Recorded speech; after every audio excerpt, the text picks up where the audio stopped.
Hey guys, I'm going to have to do this one at a lower sound volume because it's nearly 1 at night on the Pacific Coast, and I don't want my neighbors to get all freaked out, even though it is Saturday night, Sunday, right? Um, basically, Xylie was stream swiping Savage tonight, and Savage her video is no longer up because apparently, like, one of the song requests she got was from Coachella, and so the whole stream is down right now until she resolves that copyright issue, whether it be she deletes that particular song out or whatnot. But I did drop quite a few song requests, and one of the song requests I did was the Beastie Boys. And pretty much immediately after she had played Paul Revere for me, Xylie played it on her show, her little dance stream. And she clearly has been stalking my channel, because I have placed this video on my channel recently, and like this year, 2026, and I've placed it in the past as well, because it's a fascinating video. But she attributed this to the wrong song. She thought that it referred to Paul Revere, which it does not, Xylie. And the fact that you were that freaked out by me is weird, but it explains a lot. It explains why I've been so mistreated by this network and ripped off, right? It's official. Janet Jackson's song Rhythm Nation is a cybersecurity threat. It apparently contains a frequency which breaks laptops, or at least it used to. On his blog, Windows developer Raymond Chen recounted a time where a major computer manufacturer, very specific there, found that playing the song on one of their laptops would not only crash it, but any other laptop that was sitting nearby.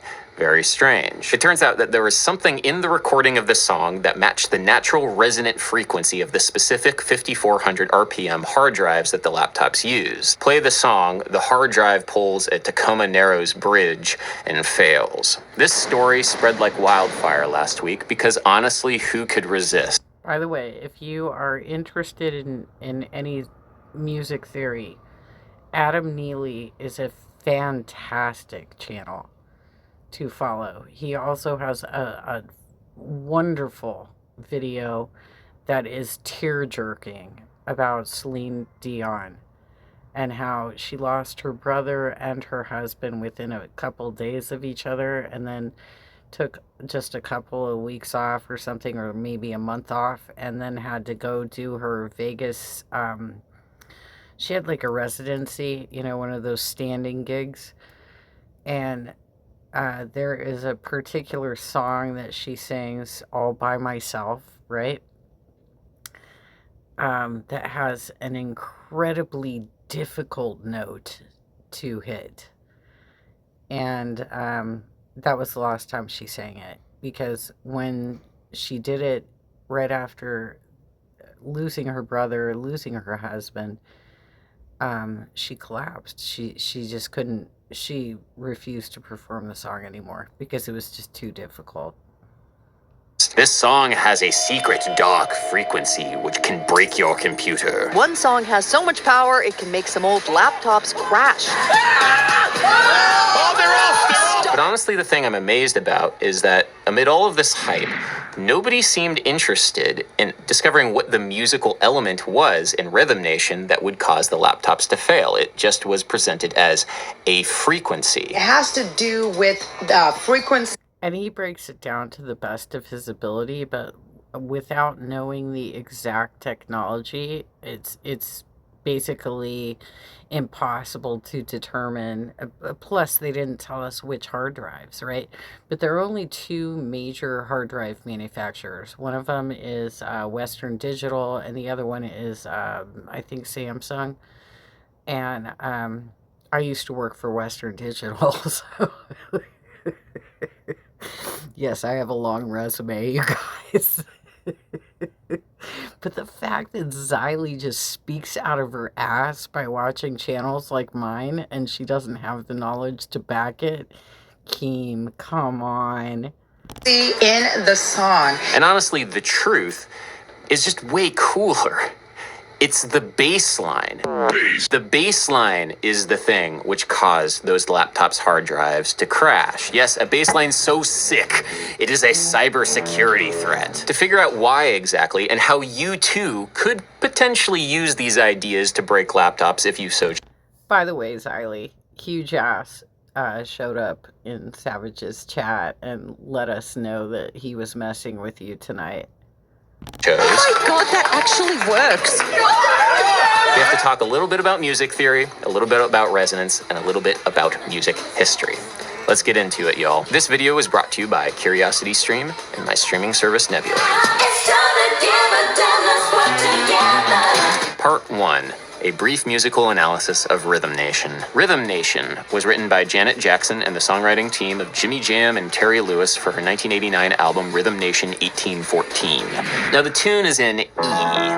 The bass synth and the guitar hammer out that low E over and over again in a one-chord vamp that holds the whole tune together. The parts are slightly different. The guitar riff sounds like this.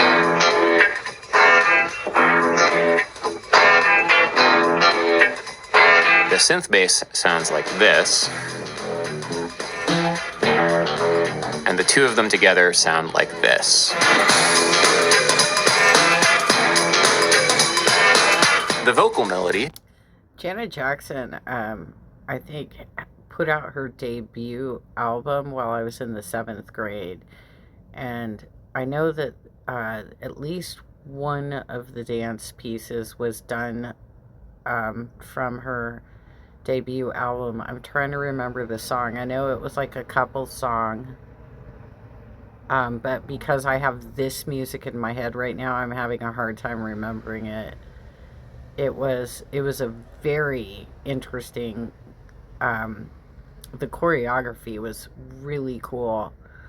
I did not get cast for that number, but I was in the dance class where it was being done, and it was I was like an alternate for that one. So I learned the choreography for it in the event that somebody was sick or absent or, something happened, right? But I did not get to perform that one. But it was so cool. Whoever did that one, because it was all, like when we were going through our magnet schools, the pieces for the most part were choreographed by the students because that was part of our training, right? At least for the verses anyway, is very syncopated. It's hitting a lot of those 16th note offbeats and uses primarily notes from the minor. This is characterized by the note G natural, the minor third in the key of E.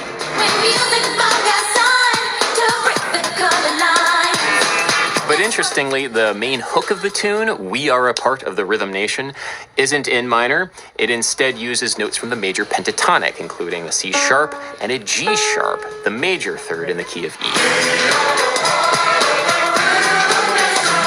Key shift. Key shift.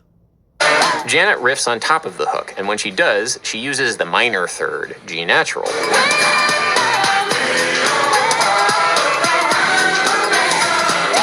This in theory shouldn't work because you got G sharp and G natural happening at the same time, But it does, because it's an example of blues harmony, where minor thirds and major thirds interact in a very specific way to create a very specific sound. Now, blues, historically, is often associated with the key of E, the key that Rhythm Nation is in, because E is the low string of the guitar. Guitar was an important part of the early blues, and so a lot of blues vocabulary that was developed is based on what feels good to play on this instrument. Don't worry. You know what's interesting too is that you know how you get memory feeds that come up if you have a smartphone, you'll get memory feeds pretty much on a daily basis, right? I had something pop up from a long ass time ago that showed my old guitar in the background. And I don't know what happened to that guitar. I don't think I have it anymore. I guess my son must have taken it. But I only learned two songs, House of the Rising Sun and uh, the do do do do do do do do do. That one. I can't. Sorry. I'm still recovering from whatever sort of concussion I got.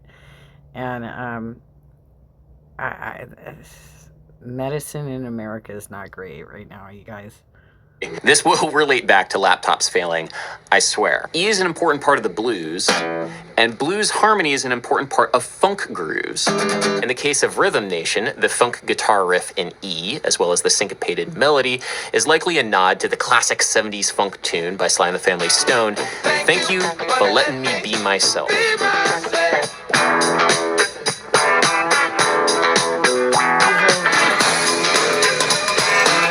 He was kind of overlaying it a little bit, but yeah, it's the same bass line. And so it's interesting that why didn't the other guys, I mean, sure, it was released in the 70s, but would people not have played it when computers were coming out? I don't know. I don't know how that song did not disrupt hard drives, but Janet Jackson's did, right? Now, because we keep hitting E over and over again, which is a staple of funk harmony, you might think that this is the offending frequency which was causing the laptops to fail. But there is something wrong here, because And on top of it, she didn't even say that it was crashing hard drives. She said something like it was crashing stereos or something. She didn't even use the right technology in her statement, but we saw it because Savage dipped in, because she was dipping in on Savage and obviously getting our song requests all night. And Savage dipped in to show us that she was sniping. Because, I mean, there's no way she would have played that Beastie Boys song had I not paid for the request.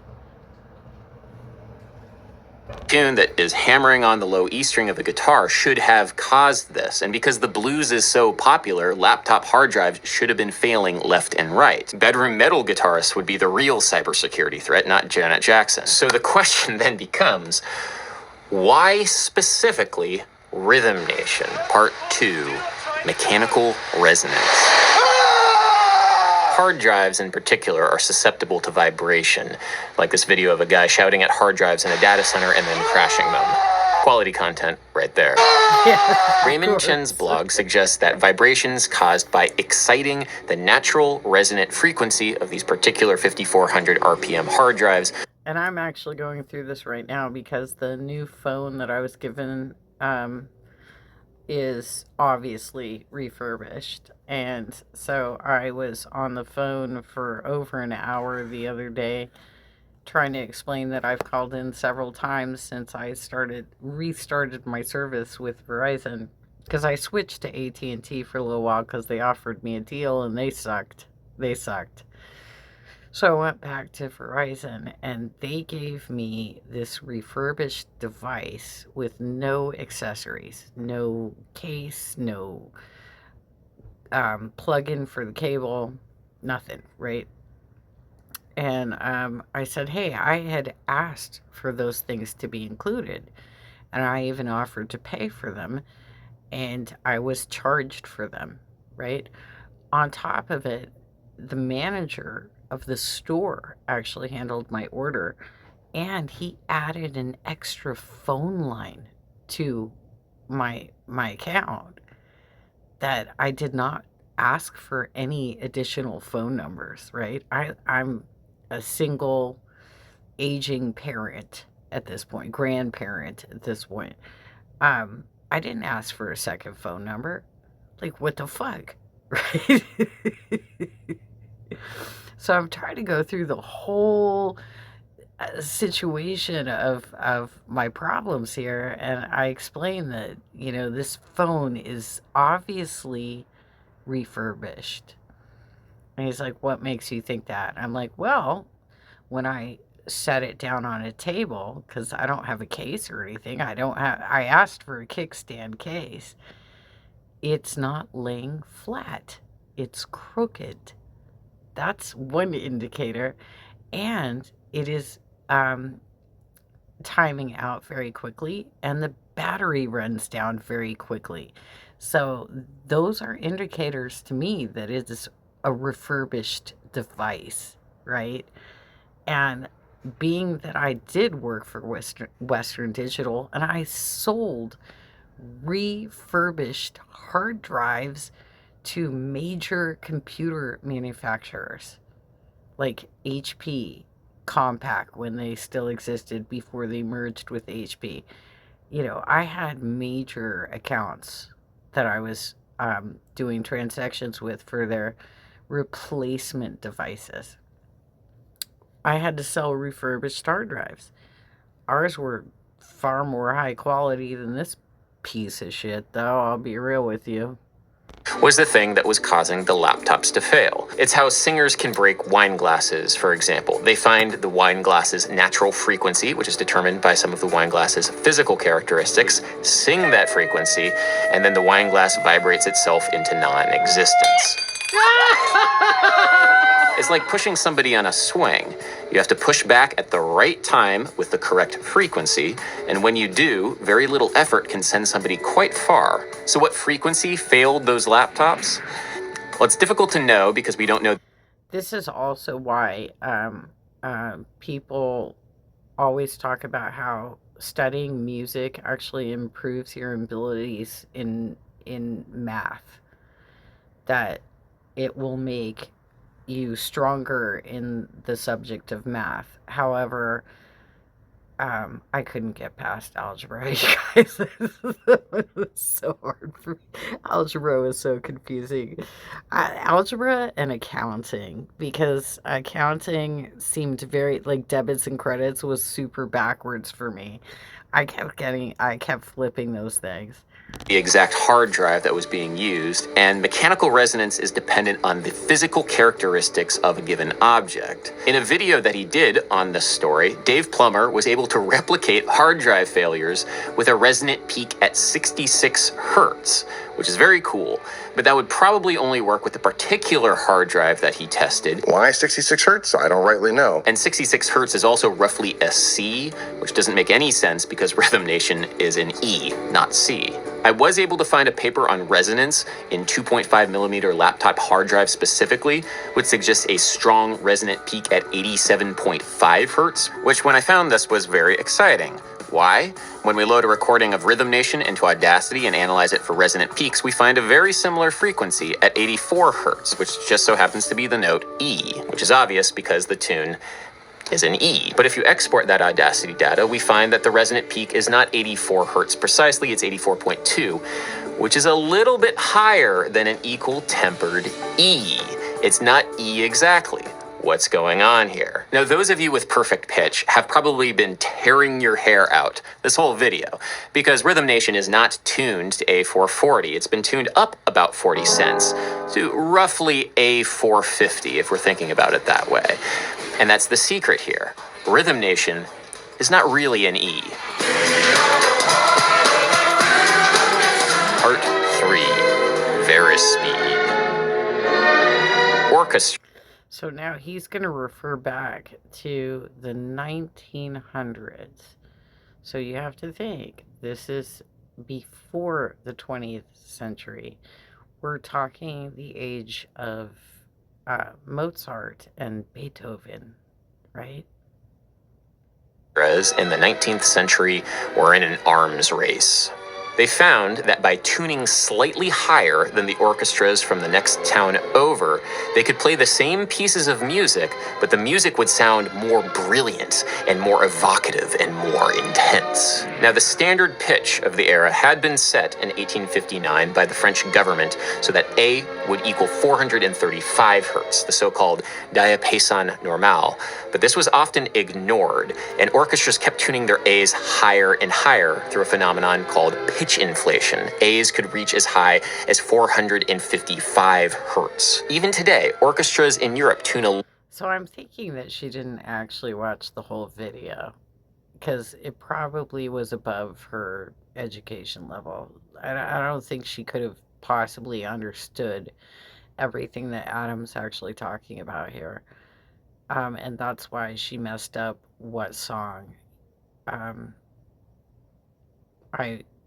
what song it was that was mentioned in this video. So now let's switch over, because you've heard the Rhythm Nation story. Let's switch over to what was played and how she associated this story from my channel to my song request on Savage Life Media's channel. Alright, here we go. You can tell it's not the same tune. It's definitely not in the same key.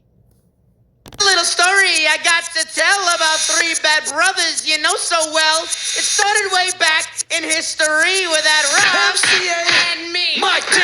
Been had a little horsey named Paul Revere. Just me and my horsey and a quart of beer. Riding across the land. Okay, Xylie, tell me why you got these things confused and why both of these came from me, right?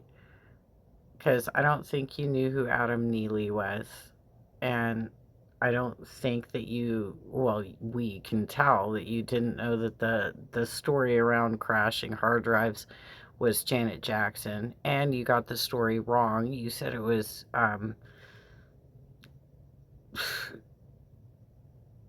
just blowing out stereos or blowing up laptops, or you got it wrong, and you associated it to this song, which is in a totally different key. Kicking up sand, sheriff's watches on my tail cause I'm in demand. One lonely BCIB, all by myself without nobody. The sun is beating down on my baseball hat. The air is getting hot, the beer is getting flat. Looking for a girl, I ran into a guy. His name is MCA, I said howdy, he said hi. Alright, so both of these videos, the Beastie Boys song and the Adam Neely video, are on my post page on my channel. Check them out.